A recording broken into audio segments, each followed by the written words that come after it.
Après cela, mes frères ainsi que vous, mes sœurs, j'aimerais vous parler du dhikr, une adoration qui est exceptionnelle. Allah tabarak wa ta'ala dit dans le Coran, Ya ayyuhalladhina amanu udhkurullaha dhikran kathira. Ô vous qui avez cru, évoquez Allah d'une façon abondante. Donc l'évocation, ça consiste à prononcer les formules suivantes. Subhanallah, Alhamdulillah, La ilaha illallah, Allahu Akbar. Celui par exemple qui dit Subhanallah 100 fois, il gagne 1000 bonnes actions, il gagne 1000 bonnes actions ou il perd 1000 péchés, comme l'a dit le prophète dans le hadith de Sa'ad. Ou bien, tu as Subhanallah wa bihamdihi. Si tu le dis 100 fois par jour, tes péchés sont effacés même s'ils avaient le volume de l'écume de la mer. Ou bien le fait de dire Alhamdulillah, le prophète dit Alhamdulillah, tamla ul mizan, Alhamdulillah, ça remplit la balance du jour du jugement de bonnes actions. Ou bien le fait de dire la hawla wa la quwwata illa billah. Ça, le prophète il a dit que c'est un trésor au paradis. Ou bien le fait de dire la ilaha illallah. Et ça, quand Moussa alayhi salam, il a demandé à Allah de lui enseigner une formule par laquelle il pourrait se rapprocher de lui, Jalla fi'ula, Allah lui a dit de dire la ilaha illallah. Et là, Moussa alayhi salam lui a dit, Ya Allah, tout le monde dit la ilaha illallah. Je veux une autre parole que celle-là.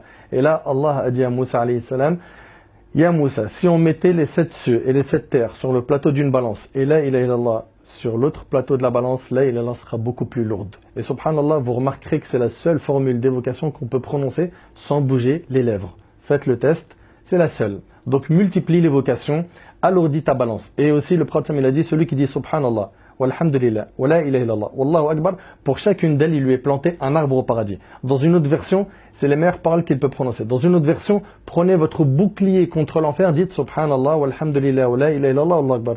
Donc énormément de hasanat à gagner facilement. Subhanallah il-azim wa bihamdihi, c'est un palmier au paradis. Dire qu'Allah ahad 10 fois, c'est bien sûr la sourate complète, un palais au paradis. Donc tu peux construire beaucoup avec l'évocation, encore faut-il être motivé.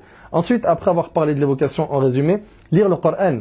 Chaque lettre que tu lis, mon frère ainsi que toi, ma soeur, c'est 10 bonnes actions. Chaque lettre, c'est-à-dire Alif, Lam, Mim, c'est 30 bonnes actions. Bismillah ar-Rahman ar-Rahim, c'est 19 lettres, 190 bonnes actions. Une page, on parle en centaines et milliers de bonnes actions. Ne sois pas donc avare envers ta propre âme et multiplier la lecture du Coran. Et le minimum vital, c'est de lire une page par jour. C'est le minimum. Le minimum. Minimum, c'est que tu lises 1 ou 2 pages par jour.